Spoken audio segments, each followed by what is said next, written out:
YouTube partner programme में शामिल creators को कब मिलता है पेमेंट? जब बात YouTube से पेमेंट पाने की आती है तो इन दो फेज को समझना बहुत जरूरी है। सेटअप फेज और पेमेंट की प्रोसेसिंग वाला फेज। अगर आपको YPP के लिए अप्लाई करना है तो एडसेंस फॉर YouTube का अकाउंट सेटअप करना जरूरी है। YPP में शामिल होने के बाद आपको 4 स्टेप्स और पूरे करने होंगे। ये स्टेप सेटअप फेज का ही हिस्सा होते हैं। पेमेंट पाने के लिए इन्हें पूरा करना जरूरी होता है। चलिए एक एक करके हर स्टेप पर बात करते हैं। इसके साथ साथ हम पेमेंट की टाइमलाइंस पर भी एक नजर डालेंगे। पहले स्टेप में आपके चैनल की कमाई $10 या आपकी करेंसी में $10 के बराबर होनी चाहिए।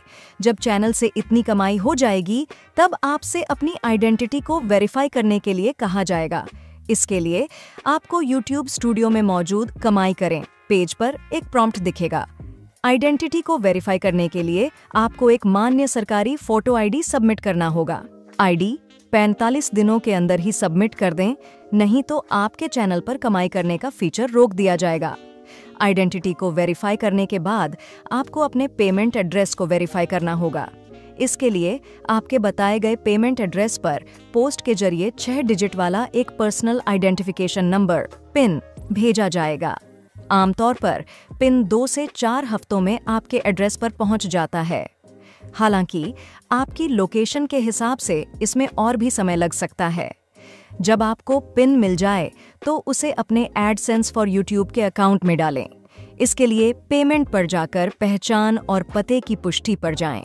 अगर आपको 4 हफ्तों के अंदर पिन न मिले तो चेक कर लें कि आपकी अकाउंट डिटेल्स और पेमेंट एड्रेस बिल्कुल सही हो। अगर इसमें बदलाव करने की ज़रूरत है तो पेमेंट में जाकर सेटिंग पर जाएं। अगर अकाउंट डिटेल्स सही होने के बावजूद आपको पिन नहीं मिला तो पिन दोबारा भेजने की रिक्वेस्ट करें। इसके लिए एडसेंस फॉर YouTube में पेमेंट पर जाएं, फिर पहचान और पते की पुष्टि में जाकर पिन फिर से भेजें को चुनें। ध्यान दें, पिन भेजने की रिक्वेस्ट 3 बार की जा सकती है। साथ ही पहली बार पिन जनरेट होने के 4 महीनों के अंदर अपने अकाउंट में पिन डालना होगा। 4 महीनों के बाद कमाई करने का फीचर आपके चैनल के लिए रोक दिया जाएगा। इसे फिर से शुरू करने के लिए आपको वेरिफिकेशन करना पड़ेगा। ये स्टेप्स पूरे होने पर आपसे पेमेंट डिटेल्स मांगी जाएंगी। जैसे आपको कहा जाएगा कि एडसेंस फॉर YouTube पर अपने टैक्स की जानकारी जोड़ें और पेमेंट का तरीका जोड़ें। YouTube पर कमाई करने वाले सभी क्रिएटर्स को अपने टैक्स की जानकारी देनी पड़ती है, फिर चाहे वे किसी भी देश में हों। अपने एडसेंस फॉर YouTube अकाउंट में टैक्स की जानकारी जोड़ने के लिए पेमेंट पर जाएं। इसके बाद पेमेंट से जुड़ी जानकारी पेज में सेटिंग मैनेज करें पर जाएं।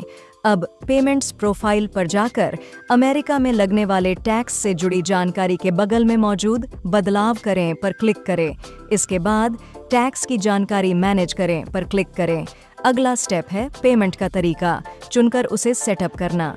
इसके लिए आपको पेमेंट का तरीका चुनने के लिए जरूरी थ्रेशोल्ड तक पहुंचना होगा। अमेरिका में रहने वाले क्रिएटर्स के लिए यह थ्रेशोल्ड है $10। लोकेशन और करेंसी के हिसाब से यह रकम अलग हो सकती है।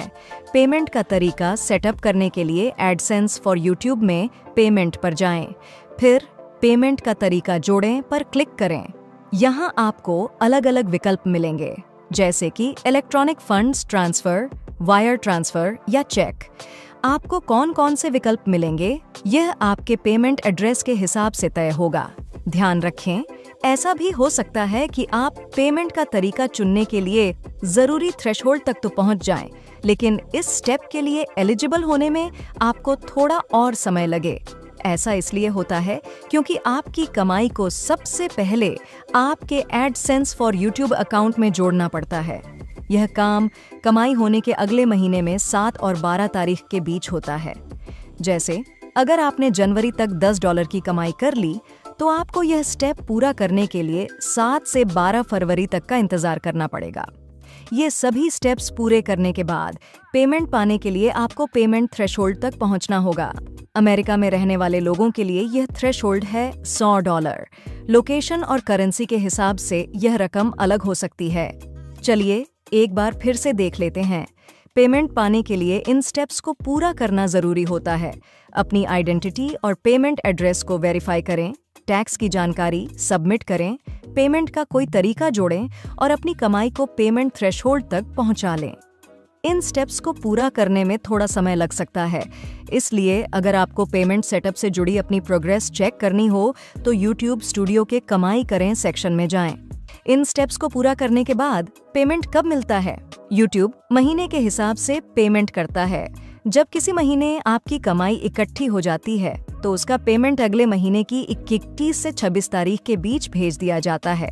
वह पेमेंट आपके अकाउंट में कब तक आएगा, यह पेमेंट के चुने गए तरीके पर डिपेंड करता है।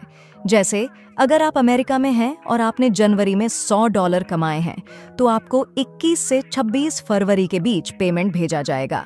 इसके बाद पेमेंट के चुने गए तरीके के हिसाब से यह तय होगा कि आपको पेमेंट कब तक मिलेगा। इलेक्ट्रॉनिक फंड्स ट्रांसफर में 4 से 10 दिन लगते हैं, वायर ट्रांसफर में 15 कामकाजी दिन और चेक से पेमेंट मिलने में 2 से 4 हफ्ते लग सकते हैं। मुझे कैसे पता चलेगा कि मेरे पेमेंट का स्टेटस क्या है और पेमेंट कब तक मिल जाएगा? यह जानकारी स्टूडियो के मोबाइल एप्लीकेशन में कमाई करें पेज पर दिखेगी। यह सिर्फ एलिजिबल क्रिएटर्स को दिखती है। इस जानकारी से आपको पता चलेगा कि पेमेंट आपके बैंक को भेज दिया गया है। अब वह आपके अकाउंट में कब तक आएगा यह पेमेंट के चुने गए तरीके पर डिपेंड करेगा। इलेक्ट्रॉनिक फंड्स ट्रांसफर में 4 से 10 दिन और वायर ट्रांसफर वाले मामलों में 15 कारोबारी दिन तक लग सकते हैं। चेक से पेमेंट मिलने में 2 से 4 हफ्ते लग सकते हैं। यह जानकारी आपके एडसेंस फॉर यूट्यूब अकाउंट में भी दिखेगी। अगले महीने की 21 से 26 तारीख के बीच इस खाते के पेमेंट पेज पर पेमेंट को मंजूरी मिलना बाकी है लाइन दिखेगी। इस बात का ध्यान रखें कि एडसेंस फॉर यूट्यूब अकाउंट में जानकारी कभी-कभी ही अपडेट की जाती है, इसलिए हमारा सुझाव है कि आप अप टू डेट जानकारी पाने के लिए स्टूडियो एप्लीकेशन के कमाई करें पेज पर जाएं। YouTube एनालिटिक्स में जो रकम दिखती है और जो मेरे अकाउंट में आती है, उन दोनों में अंतर क्यों होता है? YouTube एनालिटिक्स में दिखने वाला रेवेन्यू सिर्फ एक एस्टिमेशन होता है। यह चैनल पर की गई एक्टिविटी और हमारे एडजस्टमेंट्स के हिसाब से ऊपर नीचे होता रहता है। पेमेंट्स का मतलब होता है टैक्स वगैरह काटने के बाद आपको मिलने वाली रकम। आपको भेजा गया पेमेंट ही आपकी असल कमाई होती है। आपको यह रकम स्टूडियो के मोबाइल एप्लीकेशन में या एडसेंस फॉर यूट्यूब अकाउंट में दिखेगी। इसमें invalid traffic, content ID claims, tax और दूसरी वजहों से होने वाले बिलिंग एडजस्टमेंट्स के मुताबिक बदलाव किए गए होते हैं। ये बदलाव कुछ और वजहों से भी किए जा सकते हैं, जैसे अगर डेटा मिलने में देर हो जाए या पिछले महीनों की कमाई भी एक साथ आ जाए। अगर किसी क्रिएटर को डॉलर में पेमेंट नहीं मिलता है तो करेंसी कन्वर्जन रेट्स और उनके कन्वर्ट होने के दिन के हिसाब से भी कमाई की रकम अलग हो सकती है।